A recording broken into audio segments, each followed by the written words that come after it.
குயில் எங்க முட்டை போடுது? எங்க முட்டை போடுது? காக்காவுடைய கூட்டில் தானே. கோழியோ நம்ம அறுத்து நம்ம சமைக்கும் பொழுது முட்டை ஓடு கட்டி இருக்காது. அது என்ன, ஒரு 1.5 to 2 மணி நேரத்துக்குள்ள தான் ஓடு கட்டுமா. ஓடு கட்டின உடனே அது டெலிவரி ஆயிடும் முட்டை.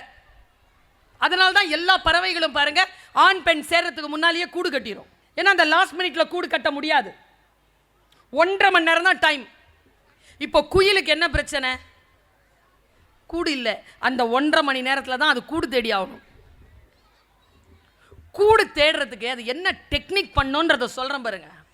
ஆண் குயில் இருக்குல்ல, அது கூடவே இருக்குமா. ஆண் குயில் என்ன பண்ணுமா, நேராக மரங்களாக தேடி போய் எங்கே காக்கா கூடு இருக்குதோ அந்த காக்கா கூட்டில் முட்டை இருக்கணும். இல்லைன்னா முட்டை போட்டால் தள்ளி விட்டுரும் காகம். முட்டை இருக்கிற காக்கா கூட்டா கண்டுபிடிச்சிட்டு வந்து சொல்லுமா இங்கே இருக்குதுன்னு. அது கூட பறக்குமா. அந்த ஆண் குயில் என்ன பண்ணுமா, பெண் காகத்தை வம்பு கிழித்து அது ஒரு ரவுண்டு கூட்டு போகுமா. அந்த ரவுண்டில் கோவத்தோடு அந்த பெண் காகம் பறக்கும்ல, அந்த ரவுண்டு போயிட்டு வரத்துக்குள்ள இந்த குயில் அதில் போய் முட்டை போட்டுரும். இதுதான் நடக்குதாங்க. இல்லை எங்கே பிரச்சனை தெரியுமா? அம்மா அப்பா முட்டை போட்டாச்சு, போய் மரத்தில் உட்காந்துக்கோங்க. இப்போ பிரச்சனை தொடங்குது முட்டைக்கு. முட்டைக்கு தெரியாது தன்னை அடை காத்து கொண்டு இருப்பது தன் தாய் இல்லை. அடை காத்து குஞ்சு பொறிச்சிரும். குஞ்சு வெளியில் வரும்பொழுது வாய் திறந்து கத்தும். சாப்பாட்டுக்கு வாயில் கொண்டு வந்து தாய் காகம் கொடுக்கும்ல, அப்போது கீச்சுன்னு சத்தம் கேட்கும்போது குயில் சத்தம் மட்டும் டிஃப்ரெண்ட்டாக கேட்கும். அப்போது காக்கா இருக்குல்ல, பொம்பளை காக்கா, அது பார்த்து கேட்குமா, what is this different voice, where is our family voice. அது பாட்டுக்கு கீச்சுன்னு கத்தும்போது அது வாயில் கொத்துமாங்க.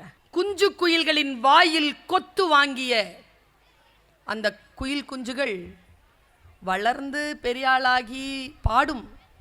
ஆனால் குயில் பாட்டை கேட்டு பாருங்கள், ஒருபோதும் அந்த இசையில் மகிழ்ச்சி இருக்காது, ஒரு சோகம் இருக்கும். உங்கள் எல்லாருக்கிட்டையும் இது ஏன் சொல்கிறேன் தெரியுமா? நம் வீடுகளில் இருக்கக்கூடிய குழந்தைகளும் பெண்களும் ஆண்களும் அந்த குயில் குஞ்சை போன்றவர்கள் கொத்தி விடாதீர்கள். கொத்திட்டீங்கன்னு வச்சுக்கோங்க, சின்ன வயசில் அவர்கள் எவ்வளவு பெரிய பணக்காரர்களாக இருந்தாலும் அவர்களை மகிழ்ச்சியுரிய மனிதர்களாக நீங்கள் பார்க்கவே முடியாது. ஒரு சோகத்தோடு தான் இருப்பார். குழந்தைகளை மகிழ்ச்சியாக வைத்திருக்கிறதுக்கு அதற்கு தான் பெற்றோர்கள்னு நமக்கு பேர் வந்திருக்காங்க. நம்ம வீட்டுக்கு பறக்க விடுங்க குழந்தைகளை, ஃப்ரீயாக இருக்கட்டும். நீ டாக்டர் ஆகணும், நீ இன்ஜினியர் ஆகணும், நீ வக்கீல் ஆகணும், நீ போலீஸ்காரன் ஆகணும், நீ ஐஏஎஸ், எல்லாம் எப்படி ஆகும்? அதான் 10th படிக்கும்போதே சொல்லுது. 10th படிக்கிற வரைக்கும் சொல்லுது நான் டாக்டர் ஆவேன்னு. 10th படித்து முடித்த உடனே சொல்லுது நான் டாக்டர் ஆக மாட்டேன்னு நினைக்கிறேன். +2 படித்த ஏதாவது ஒரு ப்ரொஃபஷனல் கோர்ஸ். இதோ நான் BA BSc BComக்கு 25 வருஷமாக கிளாஸ் எடுக்கிறேன். ஃபுல்லாக முடிச்சுட்டு வந்த குழந்தைக்கு என்னப்பா ஆக போகிறேன்னு தெரில மேடம். அதுவா இலக்கு? குழந்தைகளுக்கு தெரிய வேண்டும் அவர்கள் என்னவாக வரப்போகிறார்கள் என்று. PTA மீட்டிங்க்கு 2 பேரும் அம்மா அப்பாவை சேர்ந்து வாங்க. அந்த குழந்தைகளை 9th ஸ்டாண்டர்டில் கண்டுபிடிங்க, அசஸ் பண்ணி கொடுப்பாங்க. கரெக்டாக அசஸ் பண்ணுங்க, எந்த குரூப் சேர்ந்தா எந்த மாதிரி வரலான்னு. நீங்கள் ஏதோ கனவு வைத்துக்கொண்டு அதை திணிக்காதீர்கள். என் பிள்ளைய போய் நான் ஸ்கூல் சேர்க்கும்போது அந்த வாத்தியார் சொன்னார் மேத்தமெட்டிக்ஸ் வேண்டான்னு. பையன் சொன்னான் 10 out of 10. அவன் பையன் சொன்னான் எனக்கு மேத்ஸ் கொடுத்தேன்னா நான் 85 தான் வாங்குவேன், மேக்ஸ் இல்லாமல் கம்ப்யூட்டர் சயின்ஸ் எடுத்து கொடுங்க, நான் 95 above வாங்கி காட்டுறேன். 11th சேர்க்கணுங்க, வெளியில் போட்டிருக்காங்க ஸ்டால் காமர்ஸ். என்னை கூட்டிகிட்டு போகிறாரு கணேசன். என் பையன்லாம் வெளியில் இப்படி சுற்றிட்டு இருக்கான். காமர்ஸ் வித் மேத்ஸ் தான் எடுக்கணும்.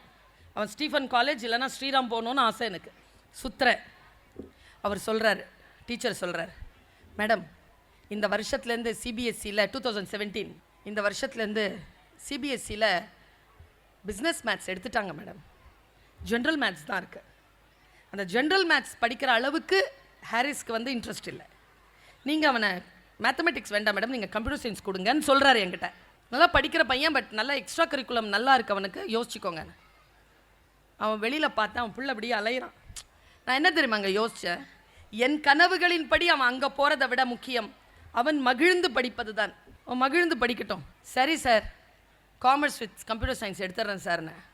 காமர்ஸ் வித் கம்ப்யூட்டர் சயின்ஸ் எடுத்த உடனே அந்த பெரியவர், அந்த டீச்சர் என்னை வந்து இப்படி பக்கத்தில் நின்னார். நான் வெளியில் போனேன், பையன் வந்தான். ஏய் மேத்ஸ் வேணான்னு சொல்லிட்டாருடா டீச்சர், நான் கம்ப்யூட்டர் சயின்ஸ் எடுத்துட்டேன்னா அவன் அப்படி கை குலுக்குனான் பாருங்க. அவன் கை சில்லுன்னு இருந்தது. அவர் கை குலுக்குறத பார்த்து கணேசன் சார் வந்து என் கை குலுக்குறாரு. அவர் கையும் சில்லுன்னு இருந்துச்சு. நான் எடுத்து தந்துருவேனோ, மேத்தமெட்டிக்ஸ் பண்ண புள்ள கஷ்டப்பட்டுருவானே. டீச்சர் சொல்றத கேளுங்க. பிடிஏ மீட்டிங்க்கு வாங்க, அம்மா அப்பா 2 பேரும் சேர்ந்து வாங்க. உங்க குழந்தைய பத்தி டீச்சர்ஸ் ஏதாவது சொல்றாங்கன்னா, I really appreciate the English pronunciation of this institution. Teacher ஏதாவது உங்களை பற்றி சொன்னார்னு வச்சுக்கோங்க, உங்கள் பாப்பாவை பற்றி உங்கள் பையனை பற்றியும் சொல்கிறாங்க, பொய் சொல்கிறான், என் பிள்ளை பொய்யே சொல்லாது,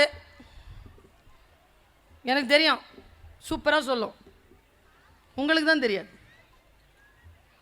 4 பேரோட சேர்ந்தா என் பிள்ளை கெட்டு போச்சு, அதுக்கு லீடரே அதுதான்.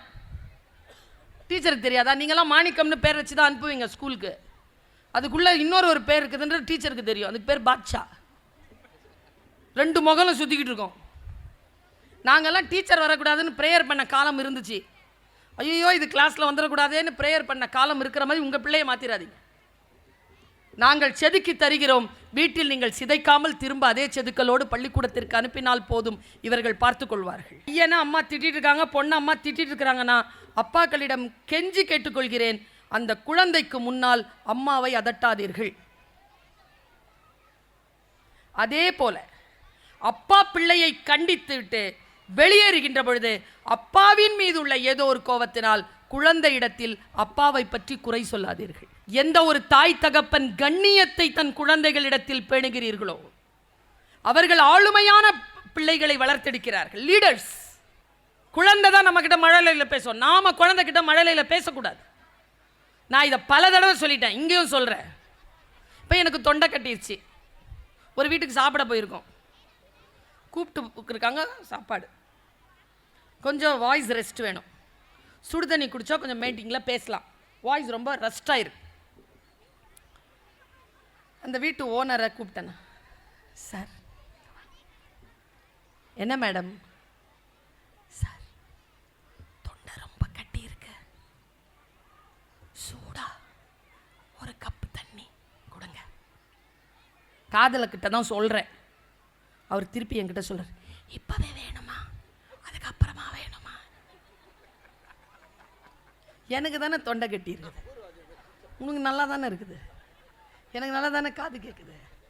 குழந்தை நம்ம கிட்ட அப்படி தான் பேசும், திருப்பி நம்ம புத்திசாலித்தனமாக பேசணும் அந்த குழந்தைகிட்ட. எந்த குழந்தைகளிடத்தில் பெற்றோர்கள் தெளிவுடனும் அன்புடனும் அழகுடனும் பேசுவார்களோ அந்த குழந்தைகள் தான் வருங்காலத்தில் லீடர்ஸாக மாறுறாங்க.